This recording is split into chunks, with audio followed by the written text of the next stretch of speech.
What's up, everybody? Welcome back to the channel. Today I am packing some boxes from the books that I had bought. And a question that I get all the time is, how do you pack and prep your boxes? So, what better thing than to show you how I pack and prep 436 books and what I do. There's really no science to it, but I'm here to answer your questions. So if you do have any questions regarding packing, prepping, cost of shipping, all that good stuff, now's a good time to drop your question in the chat. Sorry if I'm really close to the camera. Learn how to make millions. That's right. Pretty soon it's going to be billions, right? So drop your questions. I'm going to label these real quick while we wait for some people to hit up the live. It's kind of spontaneous. Didn't plan on going live. Kind of just a quick thing to go live. So what I'm doing now is I'm taking my labels. I'm putting them on the 6 boxes I'm going to show you in a second. Because these boxes are pretty much all equal weight because I'm dealing with books. So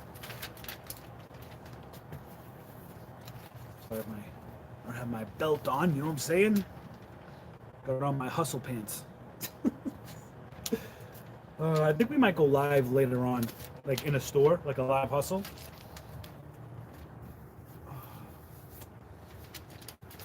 So what's up to everybody who's joining the live? I'm going to explain to you what I'm doing in a minute.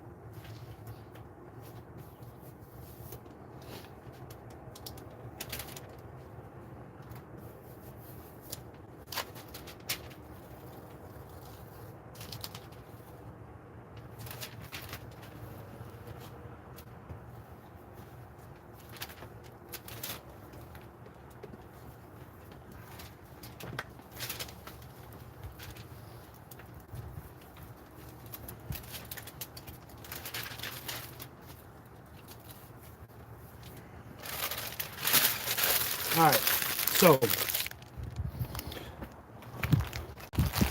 what I'm doing is, just for everybody who just joined, I am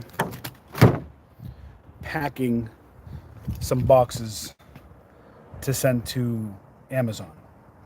I get a lot of questions on what do I do? Like, how do I pack?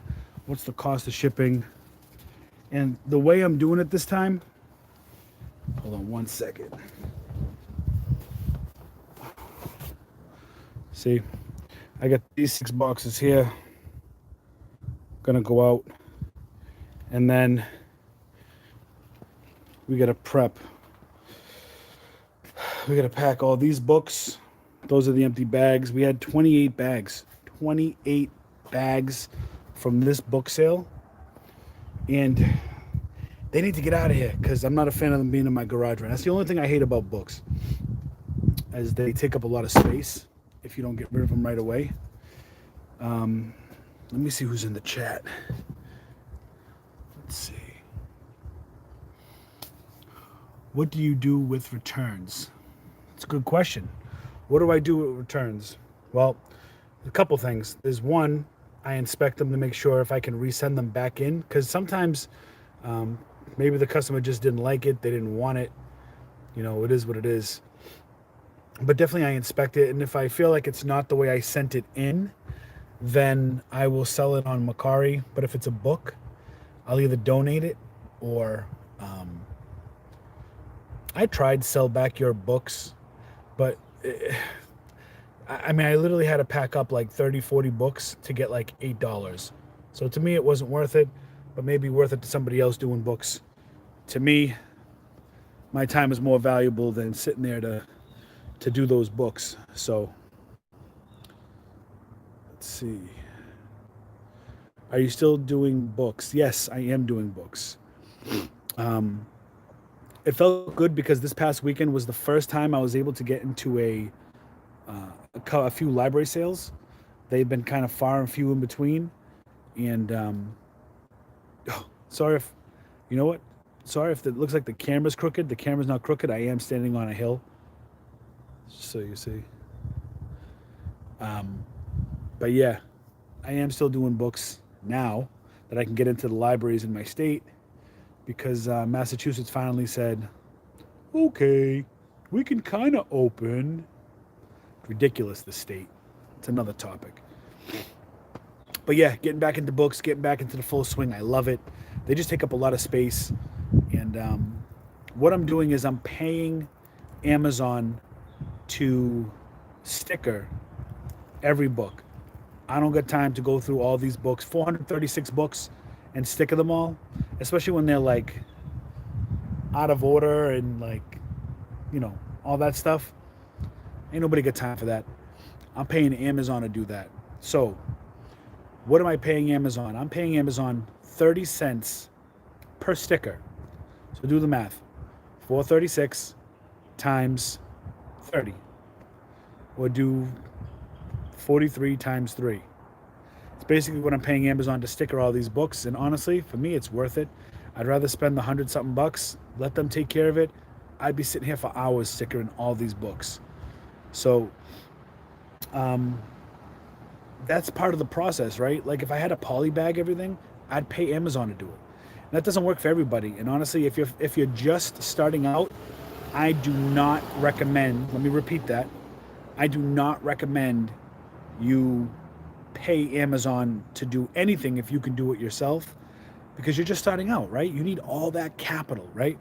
But as you get going and as your time becomes more valuable, then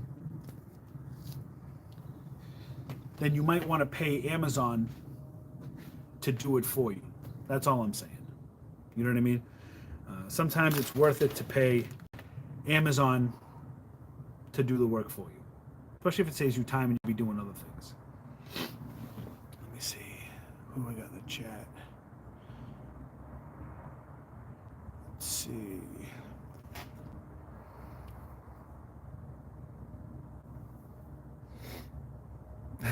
So the Deuterino says, let me picture this over here. Hold on. It says, what's up, Richie? I loving your blogs. I don't find half the details or half the deals you do, but I did snake some boxes of Tickle Me Elmos from a pallet. Yes. Hey, look, that's what you do. Hold on one second. My neighbor's saying hi. What's going on? How you doing? I did. It's sitting in the garage. I just got to figure out how to put it up now. My neighbors. So, Tickle Me Elmos, honestly, if I found a pallet and there was some Tickle Me Elmos on there, I would absolutely take them all myself. It is what it is. It's a dog-eat-dog kind of world. But that's good. Listen, I'm paying $24 for the Tickle Me Elmos. And I was pushing them for 60, but not every Walmart has them. So let's see. Anybody have any shipping questions or anything like that? Keep up the good work, bro. Thank you. Keep up the good work as well if you're a seller. Appreciate everybody being here. And guys, if you find any of my content valuable, I'd appreciate if you hit that like button. That will help alert other people about this live so they can jump in, ask some questions that they might have, hopefully that I could answer. So I'd appreciate, smash that like button if you love the hustle. Let's see if we have any other questions. So what's funny is I sometimes go live on Instagram, but Instagram is not nearly as interactive as YouTube is. So I much prefer to go live on YouTube. That's for sure. Let me see. How would you recommend starting out for someone completely new? Do you want to know what I recommend for starting out? This is what I recommend for starting out. Ready? Books. Books, books, and lots of books. Books. Did I say books? Books. Put in the work. Books. Books. Because generally books are going to give you the sales velocity you need to have a lot of sales without a lot of startup cost. Like, let me tell you something.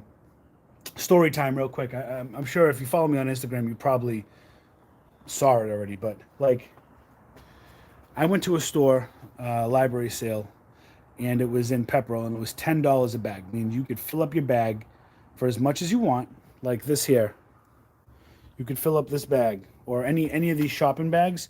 You could fill it up to the top, to the sides, whatever you want to do. Okay. And you can do that for $10. Now, for me, I usually don't like to pay $10 a bag. I usually like to pay $5, $6 to $8, but $10 you get up there because you got to be a little bit more cautious with your ranking, and you keep an eye out a little bit better. You know what I mean? You want to make sure that your cost and your profit is going to make you money. So, long story short, I got 16 bags at this one sale, 16 bags of books. And I thought it was going to be $160. And she turned around and told me, okay, 16 times 5, $80. And I go, I didn't say a word. I'm like, oh, okay. You know, so I always bring cash. $80, sure, no problem, $80. But I was ready to spend $160 on 16 bags of books. Now, the day before that, I was able to get 11 bags between two book sales, one in Littleton, one in Westboro. The Westboro was kind of short because I only did a bag sale for 1 hour, but 11, 12 bags, sorry. 16, 12, 28. So that's what we have there. So I recommend books all day. It's just an easy, low cost, high profit product to get into. Especially if you're just starting out, Amazon based its sales on like a trust system, okay? Amazon needs to trust you first. They're not just going to say, hey, here you go. You can sell whatever the hell you want. We don't know who you are, what your reputation is, how good you can sell, blah, blah, blah, right? They need to trust you. What they least restrict you in my experience, has been books. So I recommend anybody starting out to start out with books so you can get that high velocity, high sales. That way, as you try to approach getting auto ungated, you are able to get that auto ungate. You know what I mean? You want to sell Legos. You want to sell Hasbro. You want to sell Baby Alive, whatever it is, all right? Whatever it may be. Let me try to fix this. All right, guys, I'm doing this outside because I am packing boxes, and my idea was I was going to pack boxes as I answered questions, but I'm not sure that's going to work. Let me see. How would you recommend starting off? Okay, just answered that. How much to spend, or what are the best platforms? So Brandon, what do you mean how much to spend? Like, are you asking like how much money you have to spend in order to start? Because when I first started Amazon, I started with $8. So you don't need much. You just need to be good at research, and you need to figure out what you're gonna buy. And you're only gonna do that by doing research, watching videos, going out, scanning everything. So I'm not sure what that means, but I think that's what you mean. Let's see, Ashok, how you doing? Macari, eBay. I know you do Amazon. Which is the best? So, here's my thoughts. I think all the platforms are beneficial. Okay, I think eBay has its perks. I think Amazon is great. I think Macari is wonderful. Etsy, I don't know. Poshmark, I never really messed with. What I would say is this. I talked about eBay versus Amazon in a past live, or I did it on Instagram. And what I said was basically this. In everything I tell you is going to be from my experience. I'll never tell you that eBay's better than Amazon, Amazon's better than eBay, because there are a ton of eBay 6 and 7 figure sellers that crush it on eBay. They kill it, right? Same thing on Amazon. 6, 7, 8 figure sellers on Amazon, crushing it and killing it. My experience has been, I don't like eBay because I feel it's too slow for what I'm trying to accomplish. Okay, I like fast pace, high velocity, buy, send in, sale out, right? Make a sale, it pushes out, and I found that I'm able to sell, 10 to 20 times more, or even 50 times more than I would be able to on eBay, and I don't have to deal with the customer when you send FBA. Now, we're not talking about merchant fulfilled, we're talking strictly Amazon FBA. And for those of you that don't know, this might sound repetitive, but FBA stands for Fulfilled by Amazon. And what you can do is you can go out, source products using the Amazon seller app. You can source products to figure out what to sell on Amazon and how much to sell on Amazon. And what you do is you take that product, you send everything into Amazon. And when Joey Bag of Donuts wants to make a purchase, chances are he's probably purchasing from a third-party reseller. Amazon does sell items themselves, but they just showed a report that came out that 65% of Amazon's sales came from third-party resellers such as myself and others that are utilizing the platform to sell. And what it is Amazon deals with the customer service. Amazon deals with the returns. Now, hold on, there's a big truck coming by. That's UPS. Somebody said, yeah, but eBay, Amazon always sides with the customer, and I think they're right. And Amazon and eBay, whenever you have a customer dispute, and I know a lot of my eBay sellers out there can attest to this, a lot of times eBay is going to side with the customers because everybody's trying to be customer friendly.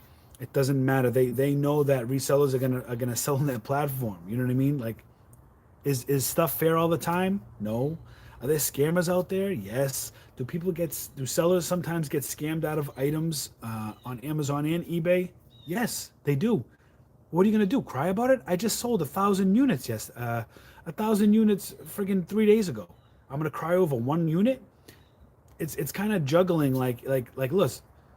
There's no such thing as fair game in this world. You know what I mean? And I never look at things where, and this is turning into a rant, so I'm sorry. I'll wrap it up soon, get to the next question.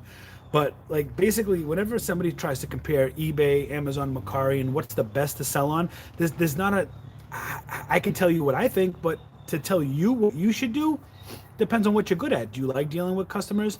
Do you like shipping out product? Do you like having a little bit more control of your prices? Go with eBay. If you like volume and you want to sell mass quantities and you want to get it in and deal less with customers and still have Amazon side with customers for returns, go with Amazon. The velocity on Amazon, factual statement, if you sell on Amazon, you will sell more of the item. As long as the item sells, as long as you've done your research, all this other stuff. I could sell, 50 items a week on eBay, but I'll sell 1,000 items on Amazon. Sometimes 2,000 items a week on Amazon. Sometimes more. But on eBay, if I'm gonna or Mercari or Poshmark, any of those, if I was to sell 2,000 items on eBay, do you understand how time consuming that would be for me to sit there and package all 2,000 items, label it, ship it out? I'm an Amazon guy all day, Amazon all day. Next question. Sorry for the rant. If you guys are just joining, what's going on? We're just answering some questions about shipping and prepping product. If you're in here and you like my content, you enjoy my lives, you enjoy my videos, please hit the like button, smash the like button, knock out the like button, whatever you got to do, hit that like button so you can let everybody else know that you're talking with a bunch of hustleholics. Let's go to the next question. Sorry for that rant. Let's see, Mercari, eBay, okay. So with books, do you scan each one to see if there's profit? I noticed some books put you in the negative, or are you just taking 400 plus books and hoping for the best? Great question. So I do scan every book individually. You know what I mean? If somebody was to tell me, hey, it's $5 a bag for books, but I have these 50 bags over here, would normally cost you 250. I'll sell them to you for $150 or $100. Do you want to take them? I'm not going to scan each one. I'm going to say yes, and I will take every bag, and I'll worry about it later. Okay? Because $100, $150 for all those books for 25 bags of books is going to be a good deal. You're talking about, like you said, 400 plus books for a set price, whatever. But at library sales, depending on some, honestly, like there was like 6 resellers in Pepperell. I'm scanning each book, and I'm old school. I'm scanning everything with the Amazon seller app. I don't have any fancy scanners. I don't have any software with the books. I just straight up use the Amazon seller app. I scan, and I'm not recommending anybody else do that. I do that because books aren't my bread and butter. Books are like my, 2 to 3 times a month kind of thing. So I'm not invested into the software and the hardware strictly for books. You know what I mean? I'm a wholesale, retail arbitrage guys. You guys know Hustleholics for life. But with books, I do scan each one, and I do see I have to make at least a couple bucks. You know what I mean? They use books, so generally you have to figure if they're $5 a bag, you're getting them for under $1. So if you can at least make $1, you're gonna make money, and it's a volume game. You know what I mean? It's a volume game. I think my Vitacost shipment is here, so we might have to pause this. I want to help the UPS guy. Let me see if he stops. Is he stopping?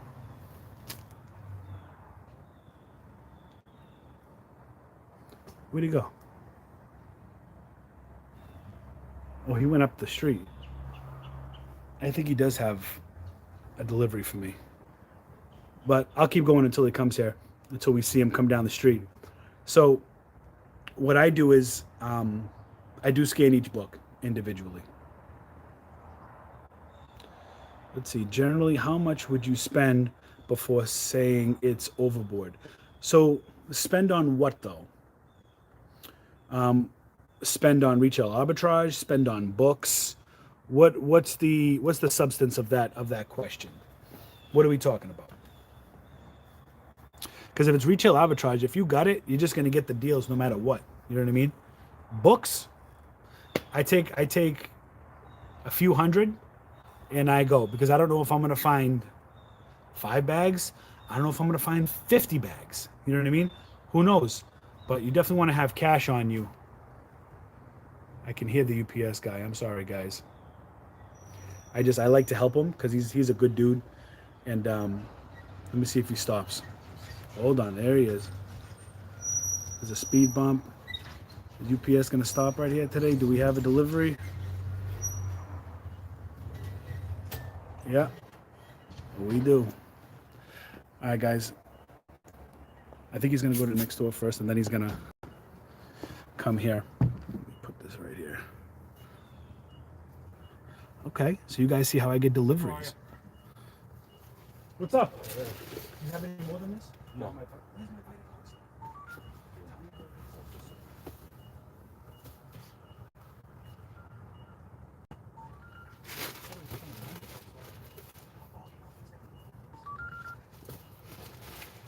Thank you, bud. All right, you too.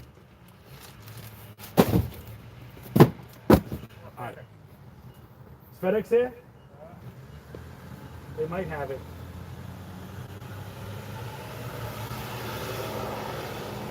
All right, guys, so UPS just came. They didn't have my Vitacost stuff because FedEx, I forgot, me, stupid.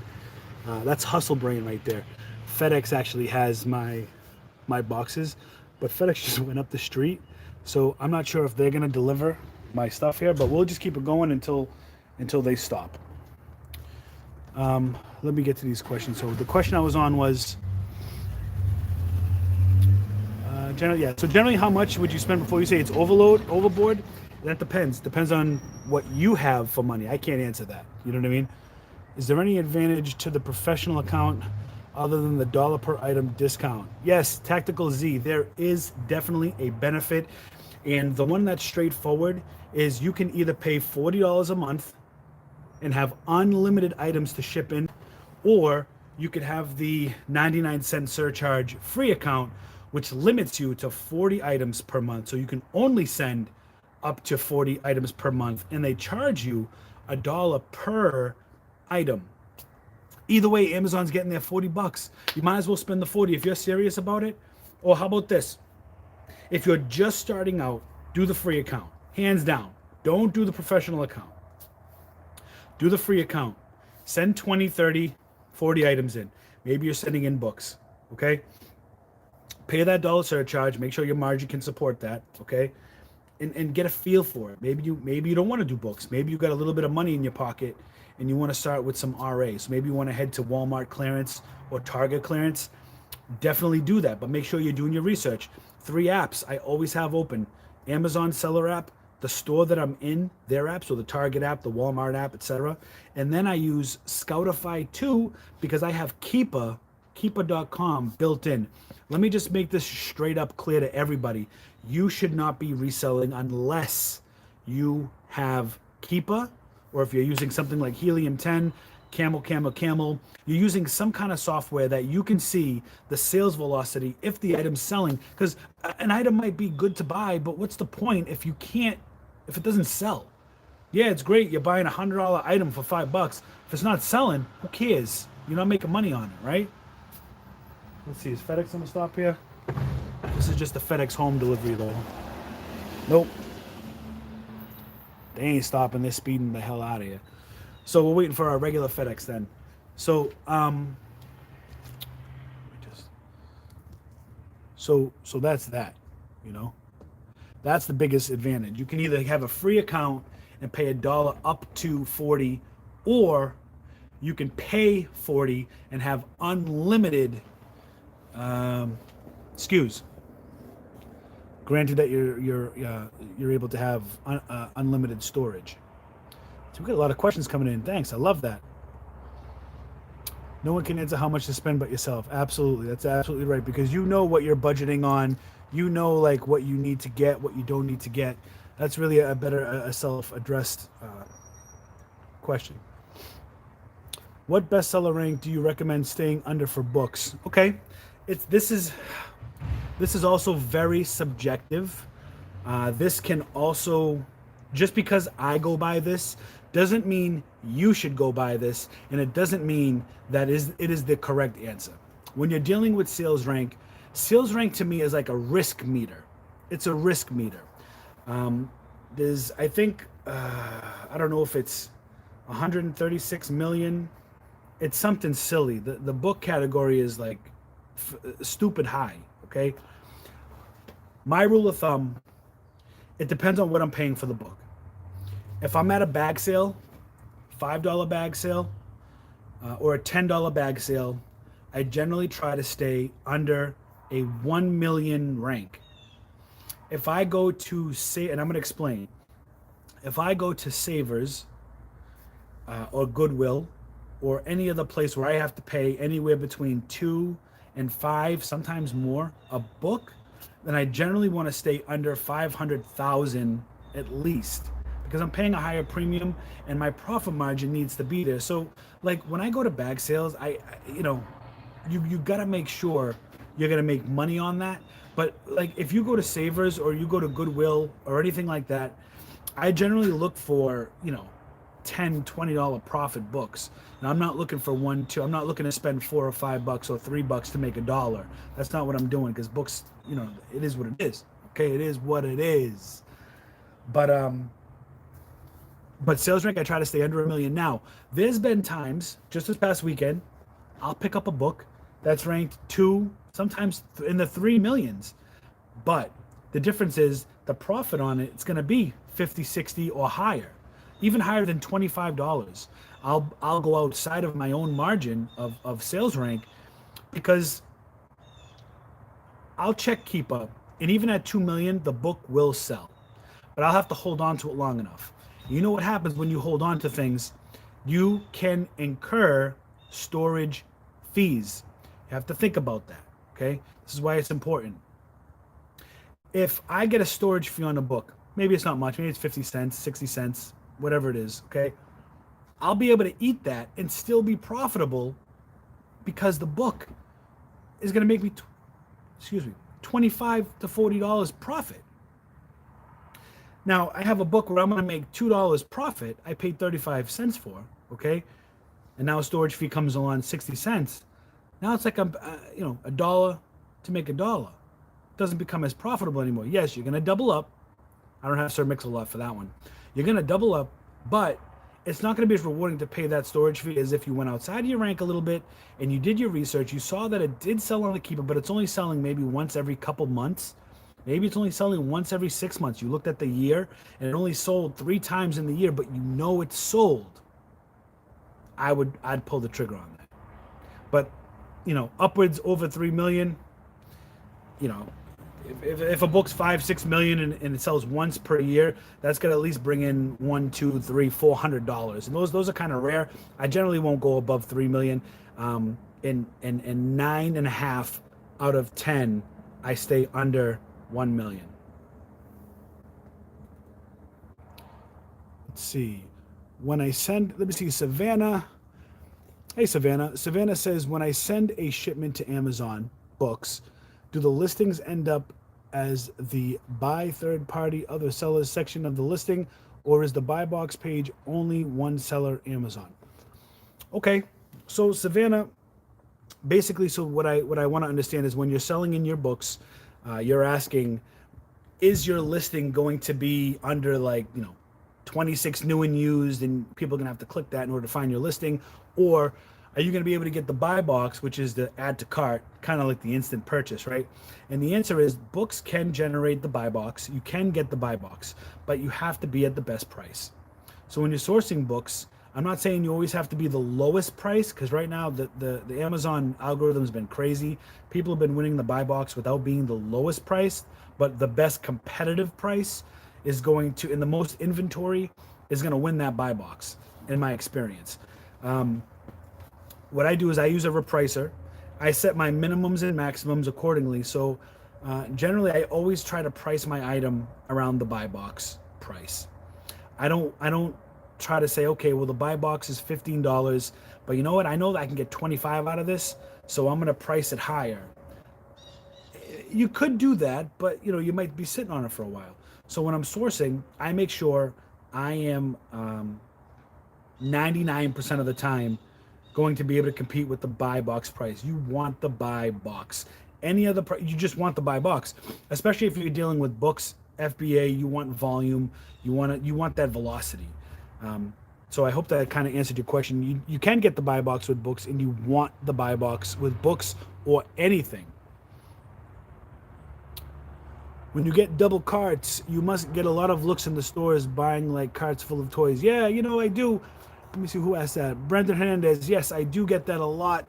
And what I do is when I get to the register, I ask them to smash the like button, like what I did there. They say, oh, somebody's having a good Christmas, or they'll say something. And I just, honestly, before I used to get uncomfortable, and I used to feel like, oh man, what do I say? I'm buying these at such a cheap price to sell them for profit. But then I thought of the bigger picture. When you're reselling these items, you're selling them to people who cannot get a hold of these items. So it doesn't matter whether you're selling them for a profit or not. You're still helping someone to get this item that obviously couldn't get this item in a store. That's why they're shopping online. Now, that's not normally the case, because a lot of people just like to shop on Amazon. They don't go out anywhere. They live busy lives. Maybe they have a full house, a full family. Both parents work. There's no time. They order things on their phone, commuting to work. They don't even check in the store, right? But I look at it like this. When I'm buying items and sending them into Amazon, I'm helping the consumer. I'm putting this product, now as long as you're not price gouging, you know what I mean? Like if you're doing that stuff with like the hand sanitizer incidences and all that other stuff, no, I'm not in the business of that, okay? What I'm in the business of doing is finding a tickle me Elmo Okay, yes, it's $25. Okay, it does sell for $60. Okay, here's what the consumer needs to understand.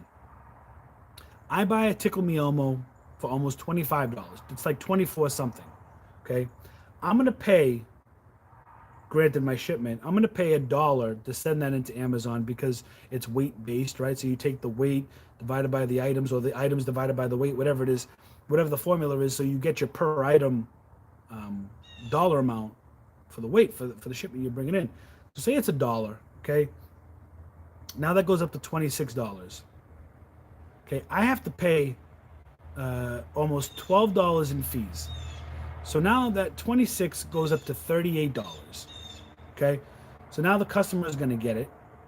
The customer is going to get it, and Amazon's going to pick up the shipping generally because it's going to be Prime. Usually, you're going to have Prime is going to ship it, so the margins come down. You know what I mean? They don't. It's not like I'm making $100 on an item. Let me see. So I just kind of go with them when they're like, "Oh yeah, oh Santa must be coming early." I'm like, ha, ha, ha, ha. Yeah, he is. Oh man, it's fun though. It's fun, especially when I had the Legos and they were stacked way up because my lazy behind did not want to go get a second cart.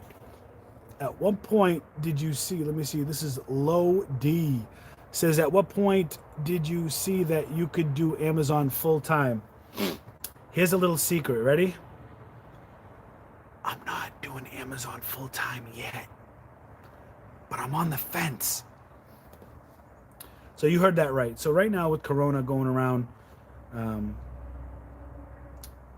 I'm still working from home, and it's been able to save me a 4-hour commute to work, to focus on my business, and right now the best of both worlds. So hopefully we'll see what opportunities come in the future. See, Brennan says, you ever find some snags at thrift stores, Goodwill, etc.? Oh yeah. And a lot of times, you know, when I was selling on eBay, I would pick up a lot of used stuff. But lately, there's actually been a lot of new items, like vacuum sealed factory sealed items that you can send into Amazon because it's brand new. Just be careful with the factory sealed, because sometimes, especially when you're dealing with games and puzzles, sometimes the person will vacuum seal it themselves. It's not a factory seal. Just pay attention to that. And there's ways to tell, you know what I mean? But I do like to source in those places. And sometimes I find new items. Is Keepa part of Scoutify 2 or not? So Keepa is its own entity. Keepa.com is by itself. When I say I use Scoutify 2, I take my Keepa link in the graph, and what I do is I take my link and I put it into the Scoutify 2 system. I essentially create an external link. So that way it comes up and I can just one click of a button, because Scoutify gives me a lot of information. It tells me how many items are in that category. It tells me what percent of the item I'm looking at. Is it top 1%, top 3%, top 10%? It also gives you a little bit of a target cost based on the history. So, you know, it gives you a lot of information. And then Keepa, we just added an external link into Scoutify 2, so we could just click it in one app instead of having to go use my web browser for that.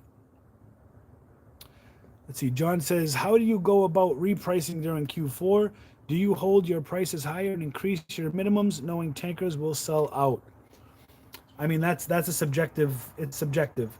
It depends. There's so much that depends on that. And if an item is flying out, you know it's the hottest item for Christmas, and you have 50 of them and nobody else has them, nobody else is selling it, then yeah, by all means, hold, because you'll be able to sell that for a premium because you're one of the few that have that item. Now, in your question, you said a lot of people will be selling that item. Do you wait for them to sell out? I mean, if a lot of people have the item, you know, I mean, you could risk it, but there's also a chance that you won't be able to get the premium. You know, let me give you an example. I thought for sure that these Super Mario Legos that came out, I thought for sure these were going to be like the item to get for the holiday season. And they, you know, we're not in November yet. They still could get scarce. But let me tell you this. I was just in a couple of Targets and in Walmarts, and they had stacks of the starter sets that come with Mario and come with Bowser Jr. And I'm just looking at it like, wow. I'm like, they restock those things quick. You know what I mean? But go try to find a Nintendo Switch, not a Nintendo Switch Lite, a Nintendo Switch. Those are hard to find. Even though they did come out with the Animal Crossing bundle, um, the price has come down on Nintendo Switches. So if you, my point is this: last month I bought a Nintendo Switch for 300. I sold it for 469. Okay, 469. I sold that for. If I were to take that Switch and hold on to it, because I'm like, oh, there's no switches anywhere here. There's no switches. The price has come down now to like more than $100 less. I think you can get it for 359 now. So if I held on to it, I would have been like, I would have got it. You know what I'm saying? I could have made an extra $100 if I just paid attention to the data. So that Switch, that's a prime example of something looks like you should hold it. Like everything was pointing to the Nintendo Switch. If you find it, hold it, because it's nowhere. Where can you buy it? You cannot buy it anywhere. You just can't buy it anywhere. A lot of people found it, and that price came crashing down to like 379, 369. You're gonna end up paying almost 320 with tax to make you're gonna put up 320 to make $40, and you're not even gonna make $40 because you're still gonna send that in. So, it's just really subjective. You just gotta do your homework. Look at the keeper charts. Look at the trends. Supply and demand. That's right. Supply and demand. That's absolutely right. Oh man. So I've been packing all these books, and books are dirty, man. You know what I mean? Books are filthy. How many booksellers are out there? A lot of people watching this live do books. I got a question for everybody.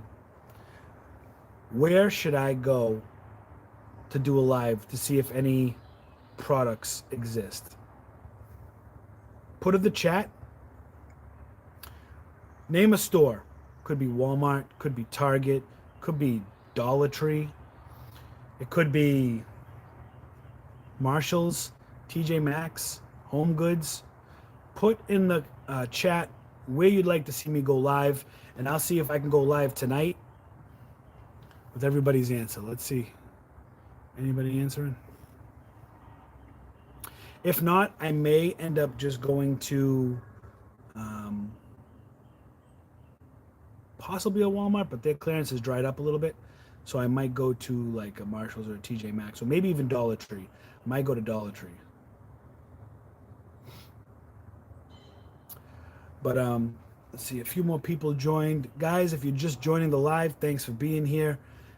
If you enjoy the hustles and then you enjoy these lives and Q&A sessions and you get value out of asking questions to try to help you run your business, please smash the like button. Hit that like button so that way I know you're supporting the hustle and you're going to let everybody know that they should come ask some questions. Let me see.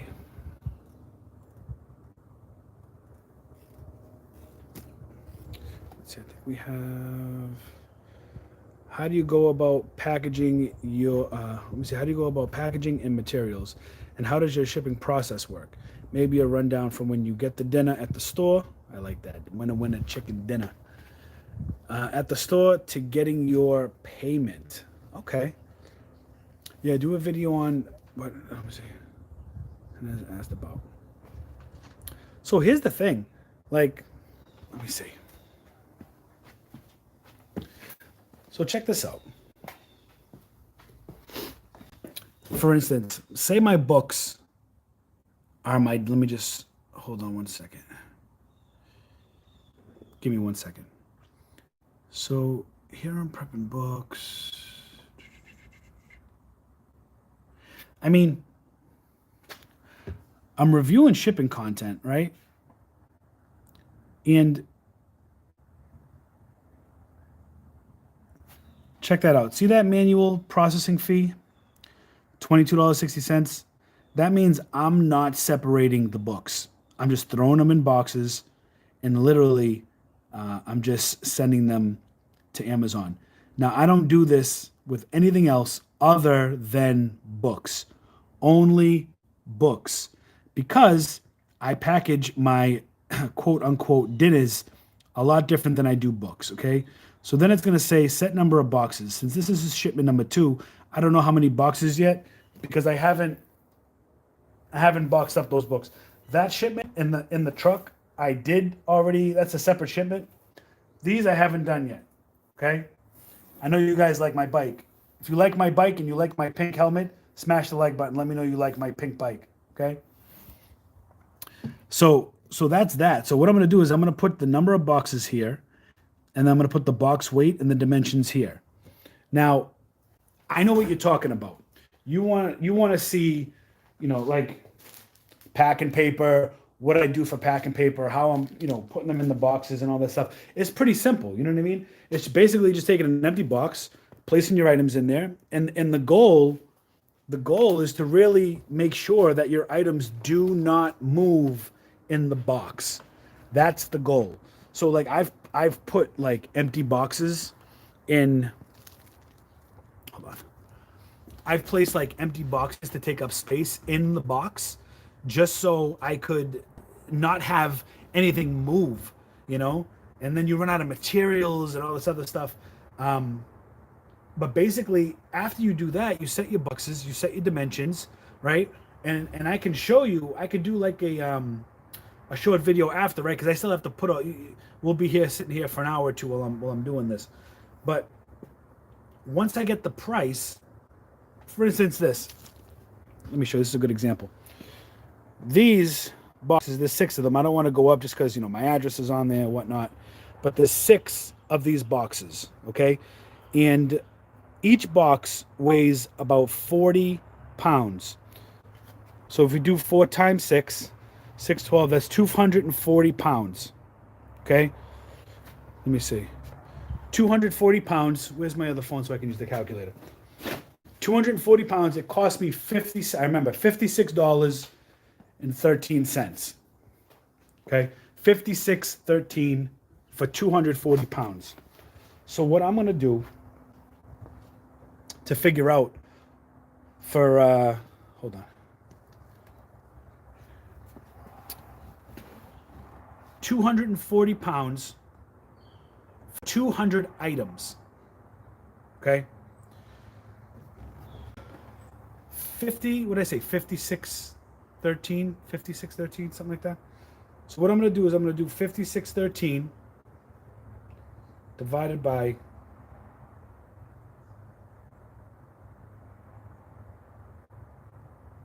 hold on.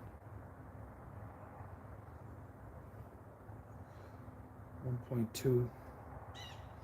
So I want to do 56.13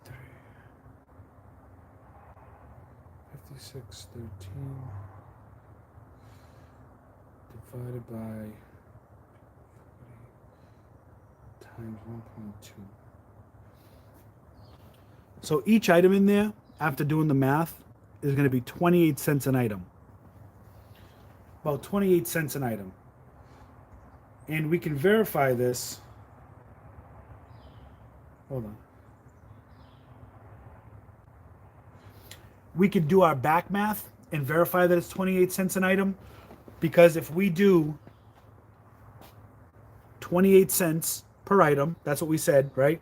For 200 items, 28 cents an item times 200 items is going to give us our $56 in shipping. See? I can explain it in more depth, but generally that's what you want to do. That's how you figure out your weight. So for this shipment here, there's 200 items here. That means I paid 28 cents to ship one item. So that's how you figure out like shipping and stuff, And then once you do that, these all go to Amazon, and then once they sell, you get paid 7 days after the delivery date, not the sales date. If Bobby Bag of Donuts buys your book on a Monday, but it doesn't get to him until Wednesday, then the 7 days start from Wednesday, 7 days later, not Monday, 7 days later. That's how you get paid for Amazon, because they want to make sure that Bobby Bag of Donuts doesn't have any issues. Let's see. I see some different things on the screen right now. What's going on? Ooh, somebody sent a super chat. Thank you, thank you. Who did that? Hold on. Let me scroll down real quick. The Deuterino with a $4.99 super chat. Thanks, brother. I appreciate that. That might have to go to. I might have to take a page out of the Reezy book, and I might have to go to the Hustleholics alcoholic fund. No, just joking. Much appreciated, Deuterino. Much appreciated, brother. Let's see. Books here. Yeah, do a video. Okay. Books here until getting ungated. Yes. That's a great strategy, because you can get great sales velocity with books. Barnes and Noble. What does that mean? I don't know. That's like a retail store. I don't think you're gonna find anything good to resell in Barnes and Noble, unless it's a rare book that you could pay retail for and make money. But more like thrift store, more like Goodwill, Savers, libraries, etc.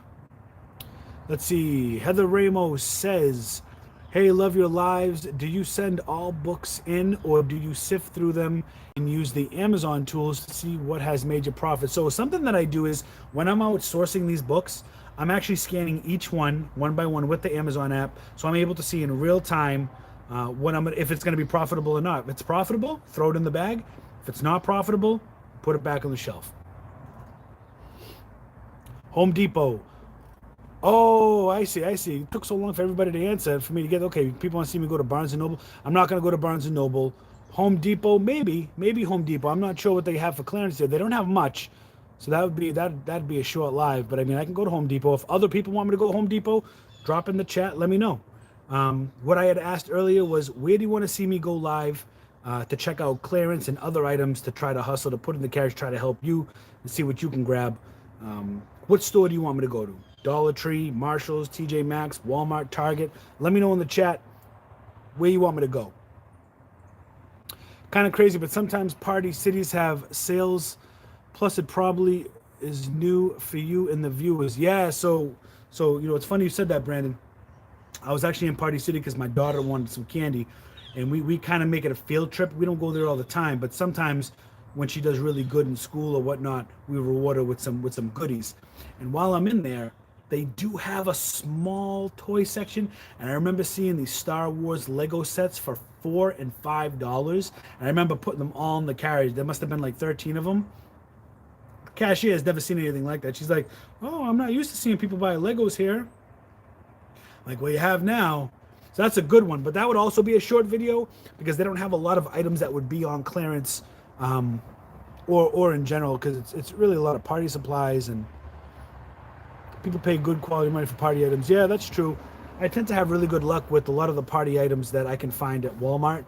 The party banners, the party sets. I've never actually tried Party City though, so I can't speak to it that much. Did the cost of all the software needed, like Repricer's, Inventory Lab, Amazon Keeper, discourage you when you started out, because it takes a big chunk of profit? John, thanks for the question. So when I first started, I didn't use anything. I just had the Amazon seller app for books. Another thing you guys should know, I don't use, and this is gonna like trigger a lot of other resellers, I do not use the keeper.com when I'm buying books. I just don't, especially in bag sales. I'm buying them for 10, 20, 30 cents a piece. You know what I mean? It's gonna be quick. You're competing against other resellers. It's not worth my time to sit there and spend minutes looking up one book to see if it sells or not. What I do is I just use the Amazon seller app, and I would advise anybody else, you don't need all this other stuff yet, but you will. For instance, if, like I said, you have to use Keeper if you're going to resell, right? But I think the exception is the exception is if you're going to do books, you don't necessarily need Keeper. If you're going to do retail arbitrage, wholesale, anything other than books, you need Keeper. And there's some resellers out there that would argue that, you need Keeper for books too. And it just depends on where you're going to buy your books. Like when I go to Savers, sometimes I use Keeper because I'm paying a premium. I'm paying upwards of $5 or $6 per book. So if the Amazon seller app tells me I'm going to make $10 profit, I want to make sure it sells. So I will check the Keepa graph in that instance. When I'm going to library sales and I'm buying bulk book, I do not use Keepa. As far as Inventory Lab and all the like repricers, it depends. I didn't use a repricer until I had about 200 or 300 items in Amazon. Then I got a repricer. You know what I used for a repricer? Myself. Every morning commuting to work, I would, because it took me an hour, and it doesn't take everybody an hour to get to work. So for me, it worked. But on the train, I would sit there and I would literally go through all my items and I would reprice them. That's what I would do. But after 200-300 items, once you start getting 400, 500, 600 items, it gets a little difficult to do that thing manually a few times a day. It's just, you want to invest in a repricer at some point. But in the beginning, why? You know what I mean? If you get 100 items, you can do it yourself. You got to find the time. Inventory Lab, that's $50 a month. And with Inventory Lab comes Scoutify 2 free.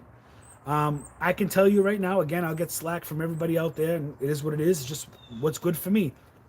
I barely use Inventory Lab. I just don't use it. Even for books, I just don't use it. I literally pay the fee so I could use Scoutify 2 because I get more information out of that. Now, is that going to be true for everybody? No, because there's some people that'll argue that the workflow of Inventory Lab's easier, shipments are easier created this way. But, I've created my own workflow. It just works for me. You know what I mean? So, moral of the story is you don't need to buy don't get wrapped up in, I can't start Amazon because how am I going to afford, $35 to $50 for the repricer? How am I going to afford $50 for Inventory Lab? How am I going to afford, the $20 for Keepa? How am I going to afford, all these other additions? It's going to come within time. If you don't need it or it's going to eat up your profit, do not get it. It's just not worth it. You got to do it yourself. Bury your head down and do it yourself. That's what I got. South Coast, Massachusetts here. Okay, South Coast. What's up, Sunflowers? Found some great deals. Thanks for the information. Absolutely. I am southwest of Boston. Deuterino again, Deuterino. Shout out to you for that super chat. $4.99 super chat. Deuterino in the building. Thank you so much. Not a dinner, just a snack, but thanks for everything. Man, much appreciated, brother. Glad you're here. Thank you so much. Maybe Ross is also a good place. Yeah, so I don't know where you are, Brandon, but if you have a Ross, buy for less or dress for less, whatever the slogan is, there's none in Massachusetts. There's none in Connecticut, Rhode Island. There's none in New England, period. But I was thinking about doing a video. There is one in New Jersey. And if you have a Ross, I'm sure it's comparable to, like, we have Marshalls, TJ Maxx, Home Goods. I'm sure it's comparable to on the lines of that. I would totally source at Ross. If there was a Ross here, I would be there, legit. And I'm actually thinking about doing a road trip. The closest Ross to me is like 4 hours away in New Jersey. I might do a vlog, like literally a day in the life kind of thing, where we venture out, and we're not just going to go to one Ross. We're going to go to like a few Rosses within the area. And I think we're going to vlog all about it to see what the experience is, because I've never been to a Ross, but I've always wanted to go to a Ross. So if you have a Ross in your area, Brandon, definitely take advantage of that. Does Amazon provide any type of reporting so resellers can easily track their profit and loss of items? So Amazon does provide reporting. Sometimes the reporting can get a little jumbly and very technical. What I like to use is and who asked that question? David, thank you for asking that question. What I do is, so that's something that Inventory Lab could actually help to make simpler. Inventory Lab tracks all of your fees, shipments, and everything, and it breaks it down in category. Now, you pay $50 a month for this, but there's also another program that I use. It's called GoDaddy Bookkeeping. Now, some might say, well, what does bookkeeping have to do with, Amazon fees? And you're gonna have to put everything into the separate program. GoDaddy Bookkeeping, you can actually integrate with Amazon. So it automatically pulls all the data from Amazon, pulls it from eBay, it pulls it from Etsy, whatever you're selling on. I think they might have just added Poshmark too. For me, it pulls all the fees from Amazon, all the shipping costs, and it breaks everything down. And I can go into my reporting on the GoDaddy website or the app. They do have a mobile app, and I can literally see pie charts. I can see everything is there. You know, my receipts, cost. It's my accounting. It pulls all the fees. It does everything. So I only look at the reporting in Amazon when I want to see what are my top selling items for the week, what are my top selling items for the month, what are my top selling items for 60 and 90 days out, what are my top selling items been for the past 6 months, etc. Reporting is also good because you want to see, you're able to see pretty easily the fee structure. When you go into payments, they break it down. There's a new way to look at Amazon fees now versus your pay. But I like using, for tracking everything, I like GoDaddy bookkeeping. That's what I use. I've been using it for over a year now. It's $10 a month. $10 a month. I love it. Shout out to GoDaddy bookkeeping. Hope that never goes away. But Amazon does provide all types of reporting. Home Depot has lots of penny items. Is that a joke? I haven't seen any penny items in Home Depot. Do I use BrickSeek? Miss Savannah Robinson asks, do I use BrickSeek? Woo! Baby, do I use BrickSeek? Me and BrickSeek have a love-hate relationship. Okay? Sometimes I want to knock BrickSeek out. Other times, all I want to do is hug BrickSeek. It is what it is. I absolutely do use BrickSeek. I started off with the basic $9.99, found that wasn't cutting it. Went up to the premium, and then now I pay for the extreme. I would advise anybody, if you could afford it, and you're serious about retail arbitrage, and you can afford the $35 a month, get it. Because you're going to strike out a bunch of times. But I'm telling you right now, if you go into multiple stores every day, BrickSeek is going to pay for itself. It's just going to pay for itself. It took me a while to learn that. It's going to pay for itself. So yes, I do use BrickSeek. I use the top tier membership because it unlocks all the features. I could even do a video on BrickSeek too. I might do a video. I might do a video with like a computer, like screen share, and show how to navigate BrickSeek and what I do to look for deals during BrickSeek. That's actually a real good idea. See, Savannah coming through. Appreciate that. But yeah, BrickSeek, we have a love-hate relationship. Let's see. Heather Ramos says, I want to see you source for books because I'm gated and limited to which I can sell. So it would be awesome to know what to get because I'm still trying to understand the Amazon tools. Yeah, so I was thinking about doing that. I just actually bought a shoulder strap for my GoPro. And what I'm going to do is I'm actually going to put the GoPro here and I'm going to press record and I'm going to go into the book sales and I'm going to try to get some video on my camera, but it's so quiet and there's so, I don't know, there's very uppity people in libraries. They're very uppity, you know.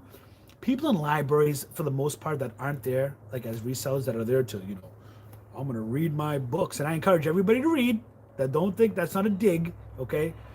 But like you guys know the person I'm talking to. You know who I'm talking about. Patricia, who just got out of her Prius, walking in with the glasses this thick, coming in, asking why you're reselling. You know what I mean? Like that kind of person. When you have a camera in their face and you're recording other people, it's happened to me. They tend to get pretty offended. And a lot of times libraries will not let you record inside just due to privacy reasons. So if I have a GoPro up here, I might not be able to do it, but I could try. You know, I could try to sneak my phone and try to be discreet about it, but generally they don't like that. Do you think BrickSeek Premium is worth it? I think I just answered that. Absolutely, as long as you're going to put in the work. If you're not going to put in the work, you're just wasting time and wasting your money. Amazon has a repricer now. Yeah, so Amazon has always had a repricer. I'm sure they've upgraded it. I'm not sure how it works compared to some third-party repricers. To tell you the truth, I've never actually used Amazon's repricer. I've always used a third party because the repricer I use now reprices every 2 to 3 minutes. It's very quick.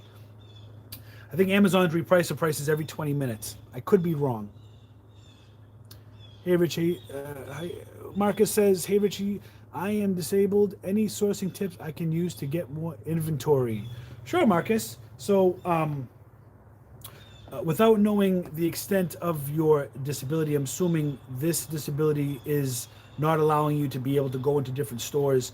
And what I would recommend is you could try something like online arbitrage, right? You could try sourcing clearance items that are offered online that are delivered right to your house, right? There are programs that will assist you in identifying where to go to look for these deals. There is a program called Tactical Arbitrage.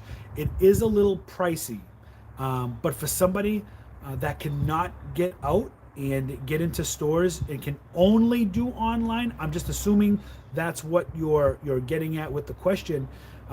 Something like that could run anywhere between $80 to $120 a month. But it gives you a ton of stores. It will scrub all of their clearance, and you can make educated decisions as to what's gonna be able to buy or not. Now, if you are new, like brand new, then I would just recommend going to online stores that you like. For instance, if shopping at Best Buy, Walmart, Target, looking for clearance items in these familiar stores, getting a feel for it, getting that delivery to your house. When it comes to the house, you're able to do everything at home, um, package it up, and then what you could do is you could actually schedule a pickup if you're not able to get to the post office or UPS.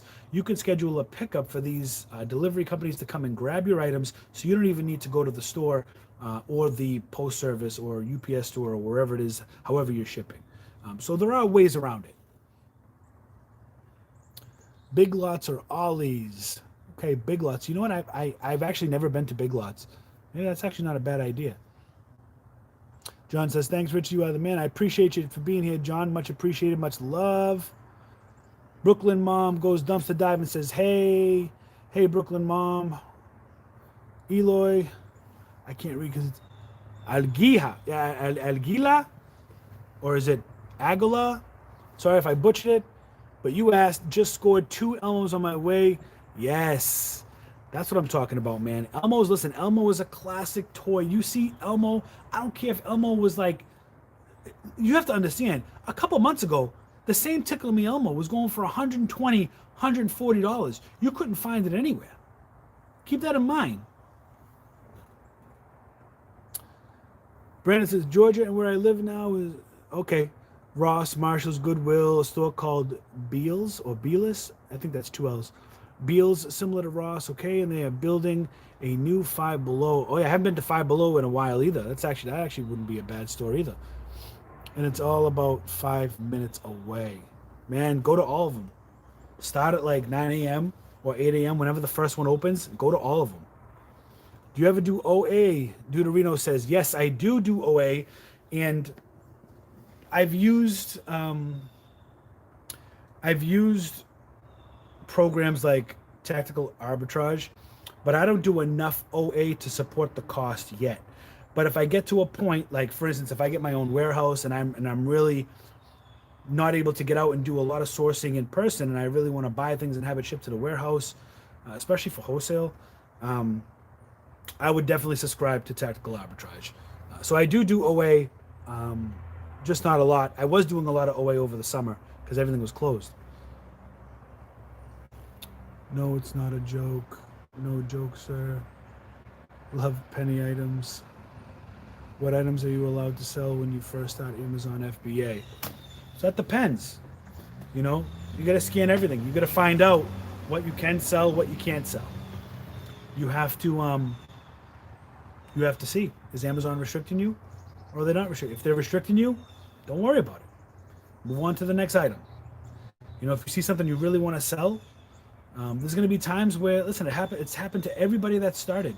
You know, I remember scanning like these Hasbro items, and it was Q4, and they were on clearance for $5, and they were selling for like $80, and I'm like, oh my god, there's like 12 of them here. If I could only sell them, right?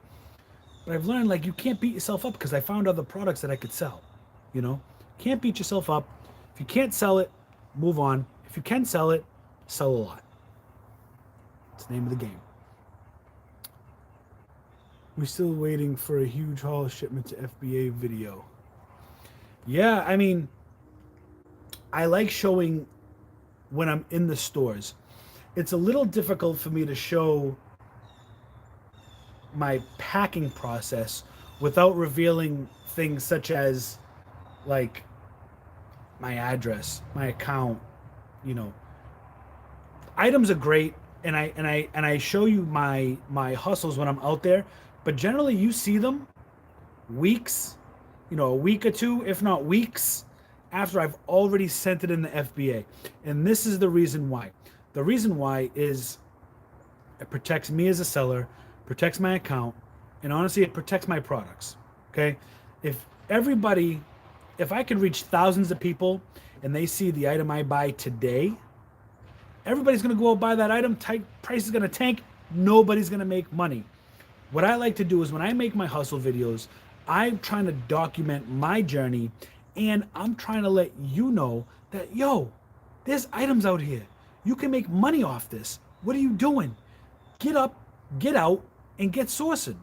That's the main objective of these videos, and to try to show you how I am able to make money. Now listen, sometimes there's haters out there, they're like, oh, he ain't making that much money. He ain't making that much money. However much money I'm making remains to be seen. And at the end of the year, I was thinking about it. I'm not a numbers person. I don't think numbers are important. I think you could be judged too much with just your numbers. I think your process is more important than your numbers, right? Showing how you're doing something is more important than throwing numbers on a screen saying, hey guys, look at me. I made $86 bajillion. Like, yeah, okay, it can be motivating to a point, but I'd much rather see somebody's process and explain how they're making the money than seeing just the dollar figure. But I think on New Year's Eve, I think I am going to post my number for the year, what I did all year in sales. Okay? I think I might do that. Just as like a happy new year kind of thing. But don't get it twisted. We're making money out here. Where do you find out about book sales? How hard is it to get ungated in other categories? What do you have to do? Okay. So what I found out about the book sales is a couple of ways. The easiest is going to booksalefinder.com. If you go to booksalefinder.com, select the state you live in, they're going to list all the libraries that are partnered with booksale.com. Now, is this going to list all the library sales? No. So in that case, what you have to do is you have to go old school, okay? You have to call neighboring towns, neighboring cities, whatever it is. Amazon's here, not for me. And you got to call them, send them an email, get a picture of your state, figure out where you live. I've done this, and I looked at my town and I said, what are the surrounding areas? You send an email and you call them and you ask them, hey, are you having a book sale soon? Do you have an ongoing book sale, which generally means they have books for sale every day for $1 or $2? Sorry for the added noise if you can hear that. The house behind me is chipping some trees.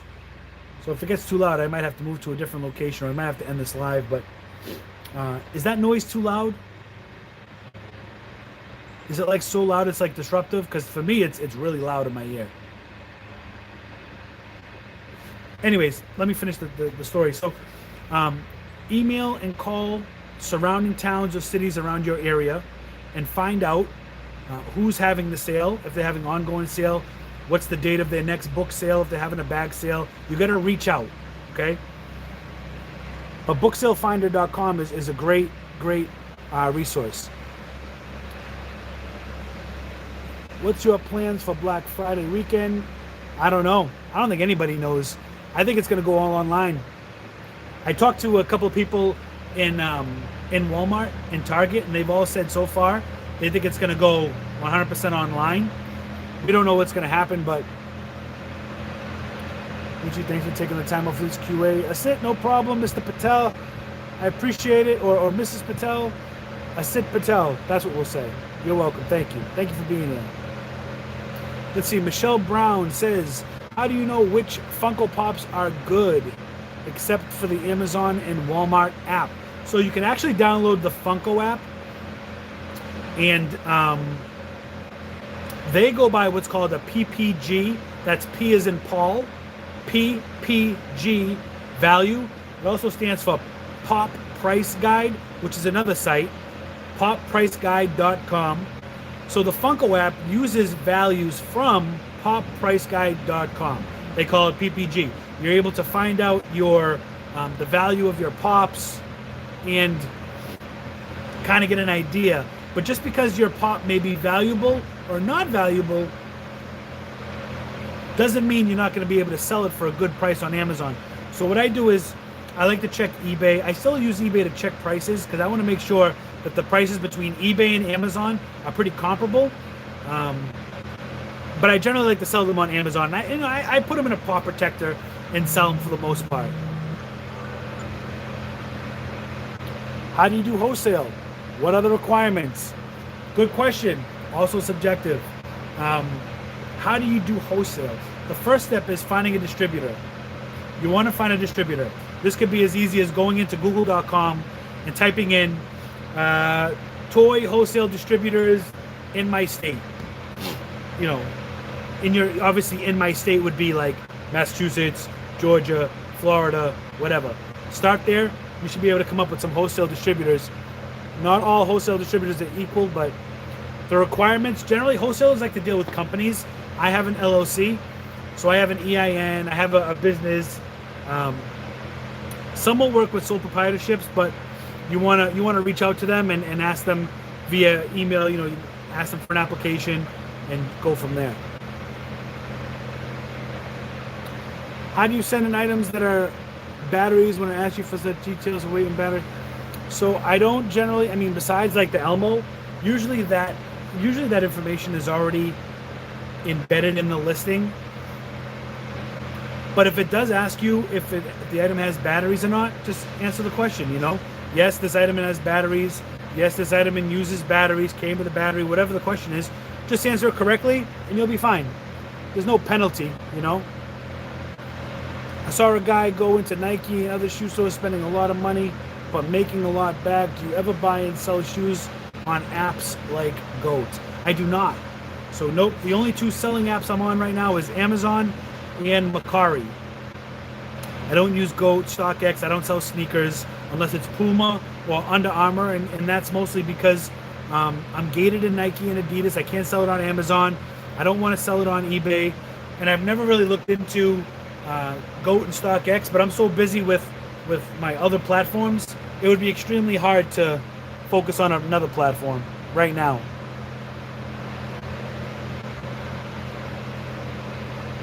Thanks, Asit Patel. Appreciate it. Do you get lots of returns on Funkos because the integrity of the box is important?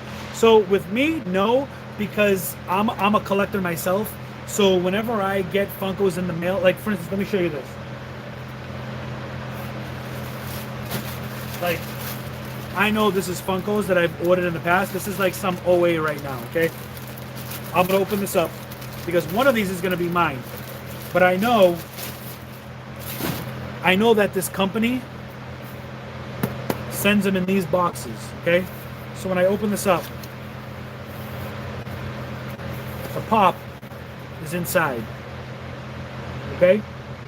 So what I do is I'll take this pop out because I want it for my collection, but I save all of these that I get, you know what I mean? And I know, like, they all come in the box like that, so I'll literally take the sticker for these. Now normally I pay Amazon, but for certain products I sticker.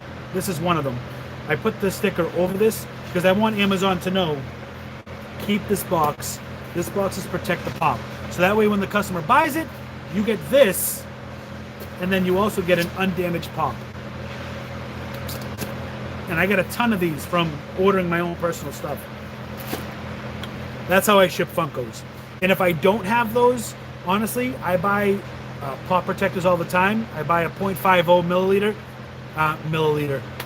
millimeter pop protector. So they always ship in great pop protectors because I know about boxes and stuff like that.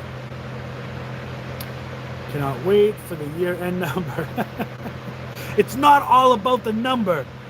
You have to understand this. I know it's exciting, right? It is about the number, right? Listen, we're all in this business to make money.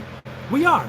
But we're also in this business to develop our own skill set and increase our business, right? A number is just a snapshot.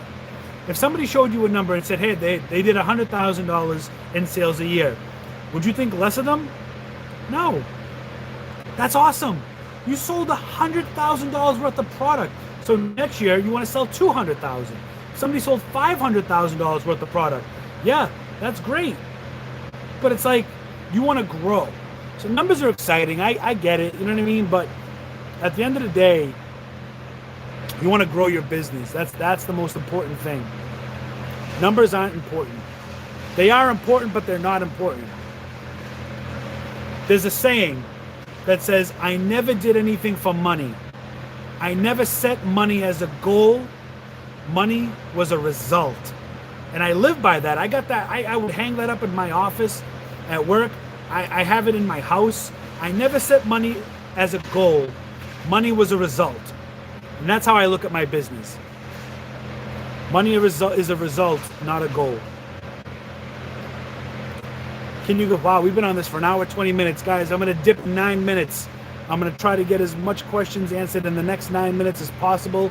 Please hit the like button if you've enjoyed this live session. If you're just coming in now, please hit that like button.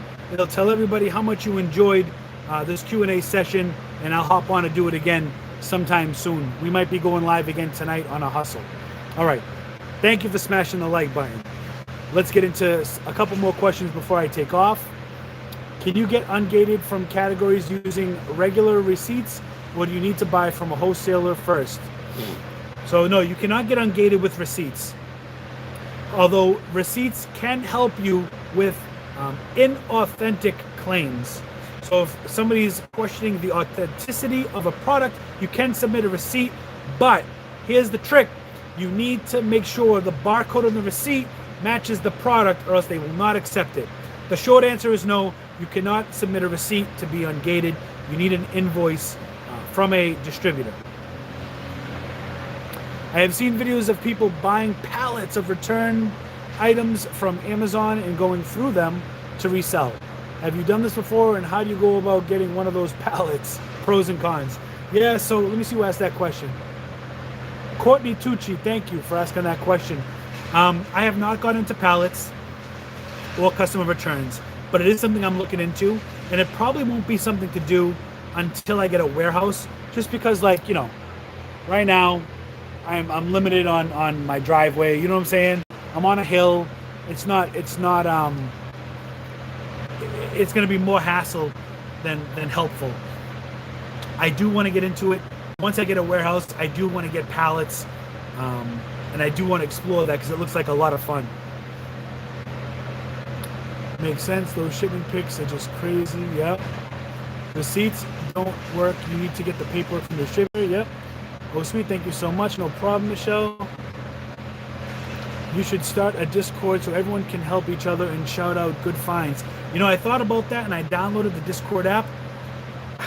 I'm afraid. Let me hide my face. Yo, legit. I'm afraid to admit this with a straight face, but I don't know how to set up a Discord. I don't know how to set up a Discord. I mean, to be fair, I haven't looked into it much either, but it has been on my mind. I do have a Discord app, and I thought about starting a Discord group, so it is something I'm looking into. But yeah, thanks for calling me out, brother. Just playing. That is a great idea, though. Let's see. The Deuterino says, Courtney, return pallets are garbage. Okay. Go through Wholesale Ninjas to get a case pack pallet, all brand name. Okay, so there you go. Deuterino obviously has some experience. Check it out. Let's see. What's more profitable, buy pallets or clearance shopping? I don't buy pallets of unless it's wholesale. So if you're I mean, when somebody says pallets to me, I'm thinking of like customer returns or something like that. Clearance shopping is always more fun, I think, than getting anything delivered to your house. Wholesale is more profitable. Yes, I agree. Wholesale. So it depends. Yes. When you look at people, when you look at big retail arbitrageurs and you look at big wholesalers are putting up, you ready? 8 figures plus. I think there's more money in wholesale just because the process of buying replenishables is more appealing than going out, finding items on clearance, and then you're never finding that item again until the next time it goes on clearance. So wholesale has its benefits. Retail arbitrage I use to fill the gaps. We make money. You know, a hustle's a hustle. Dropping good jewels. I appreciate your time. Thank you for being here. How do you get ungated in toys? Sell a lot and then apply. Or get an invoice for some toys you want to sell. YouTube has the answer to set up a Discord chat. Yep, you're right. You're right.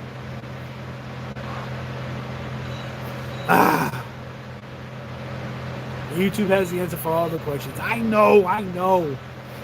My buddy got DJ pallets for 35 cents on the dollar and had auctions that, oh sorry, the reseller just got to know some things that were lost and broken, missing parts. Yeah, I've never done it, but I want to try it. Can you remember the most exciting brand you've gotten ungated for, and what was it? The most exciting brand that I got ungated for?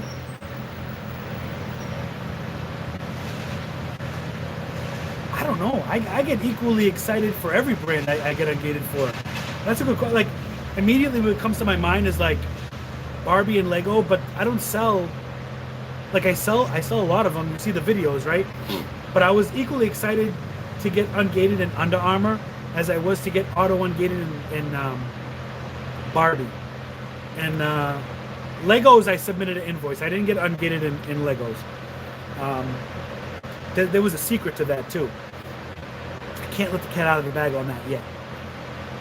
But honestly, like, probably I'm a collector, so I think the day I got ungated to sell like Nintendo products, Nintendo figures, Nintendo anything, I was pretty excited about that. Nintendo I got auto ungated in. Like, I'm still gated in Sesame Street, but the Elmo I sell is listed in a different category. Yep. So, like, I'm still gated in Mattel. No, I'm not. I lied to you. I just got ungated in that recently. Like, it took 3 years for me to get ungated in Baby Alive. I know people that just started accounts that were selling Baby Alive right out of the gate. I couldn't sell Baby Alive until like 2 weeks ago. All right, we're gonna get into 2 more questions. You still part-time reseller, right? Would you ever do full-time? Full-time's always a consideration. Things just have to work out right. You know what I mean?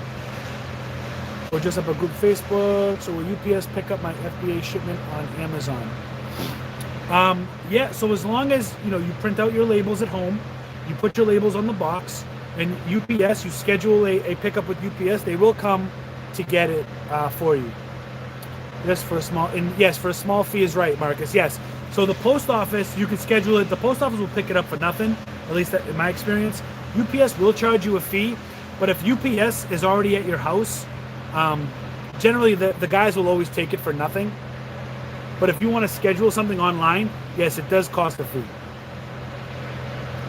How do you get ungated? Such a subjective question. I did do a video on this, how I got ungated. And there's only 2 ways to do it.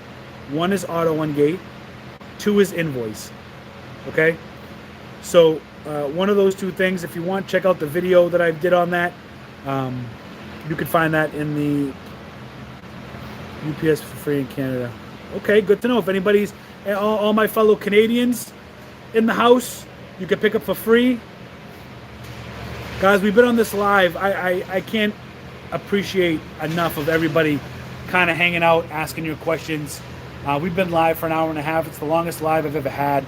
I really appreciate you being here. I appreciate anything, the likes you've shared, the sharing this, asking all your questions.